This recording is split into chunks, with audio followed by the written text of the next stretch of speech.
Hai, di sini saya akan membahas mengenai integrasi bagian yang kedua. Beberapa pengertian integrasi. Minggu lalu saya sudah sempat menjelaskan mengenai pengertian integrasi. Salah satu pengertian integrasi yang saya jelaskan adalah pembauran hingga menjadi kesatuan yang utuh. Namun ada pengertian lain. Pengertian lainnya adalah pelaburan perbedaan hingga menjadi kesatuan yang utuh. Jika kamu masih sulit untuk mengingatnya, maka saya akan ada satu pengertian lagi yang saya rasa kamu akan mudah untuk mengingatnya, yaitu adalah penyatuan perbedaan dalam masyarakat. Jadi integrasi adalah penyatuan perbedaan dalam masyarakat. Sebelum kita masuk kepada proses menuju integrasi sosial, saya akan memberikan satu contoh dari integrasi. Contohnya adalah, masyarakat Provinsi Aceh beberapa tahun yang lalu berusaha memisahkan diri dari Indonesia karena keinginan mereka untuk mendirikan NI atau Negara Islam Indonesia. Kenapa Aceh ingin memisahkan diri dari Indonesia? Karena keinginan mereka untuk mendirikan NII ditolak oleh Indonesia. Nah, karena Indonesia tidak ingin membiarkan Aceh memisahkan diri, maka Indonesia melakukan perdamaian dengan menjadikan Aceh sebagai daerah istimewa yang memiliki sistem pemerintahan lokal sendiri. Oke, sekarang kita masuk kepada proses menuju integrasi sosial. Proses yang pertama yaitu fase akomodasi. Fase akomodasi adalah ketika seseorang mengalami konflik dengan orang lain, maka lama-kelamaan orang yang terlibat konflik atau sengketa itu menyadari bahwa hal tersebut adalah hal yang sia-sia, lalu mencoba saling bersatu dan bekerja sama. Namun, jika kedua belah pihak tadi tidak bisa menyatukan diri atau berdamai, maka dibutuhkan pihak ketiga atau perundingan sesuai dengan jenis permasalahannya. Contohnya seperti adjudikasi, mediasi, konsiliasi, dan lain-lain. Kemudian kita masuk kepada fase kerjasama. Setelah fase akomodasi, masuklah kepada fase kerjasama. Karena sudah sepaham dan memiliki kesamaan tujuan, maka terjadilah kerjasama yang gunanya untuk mencapai tujuan bersama.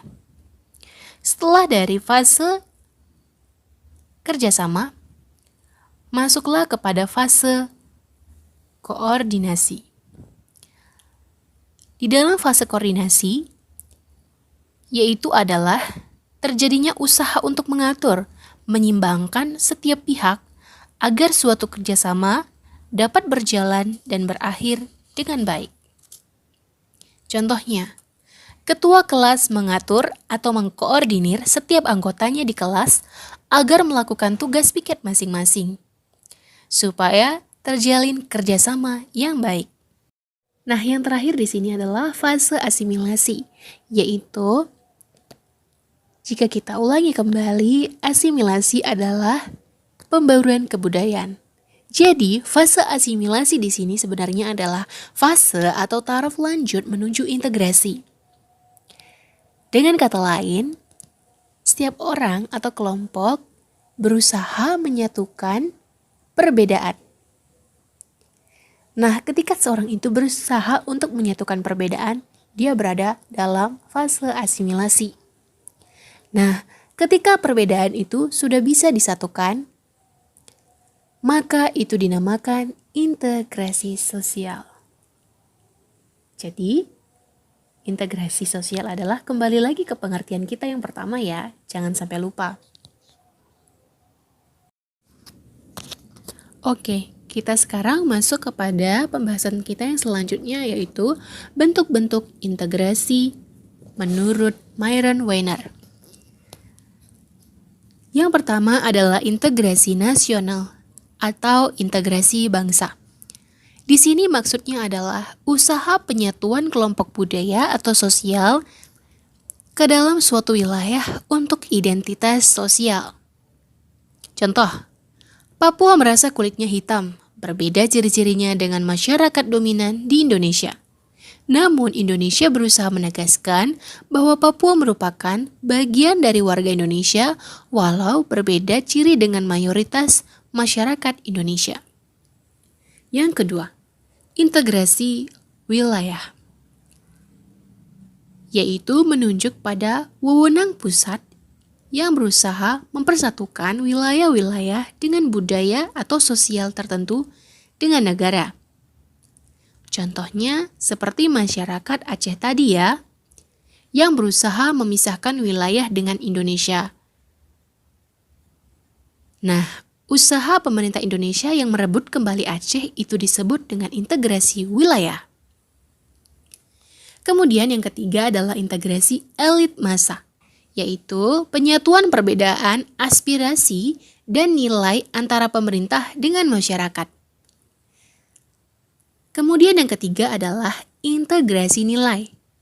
Nah, di sini integrasi nilai menunjuk pada kesepakatan atau konsensus nilai yang diperlukan untuk memelihara tertib sosial. Kemudian yang ketiga adalah integrasi tingkah laku. Integrasi tingkah laku di sini adalah penciptaan tingkah laku yang dilakukan guna mencapai tujuan bersama, atau orang-orang saling bersatu guna berorganisasi bersama-sama. Contoh, Rini dan Ami adalah dua orang yang berasal dari dua budaya dan agama yang berbeda. Namun, saling berteman karena mereka berasal dari sekolah yang sama. Seperti itu. Oke, materi kita sudah selesai sampai di sini. Pembahasan mengenai integrasi bagian yang ketiga akan kita lanjutkan minggu depan ya.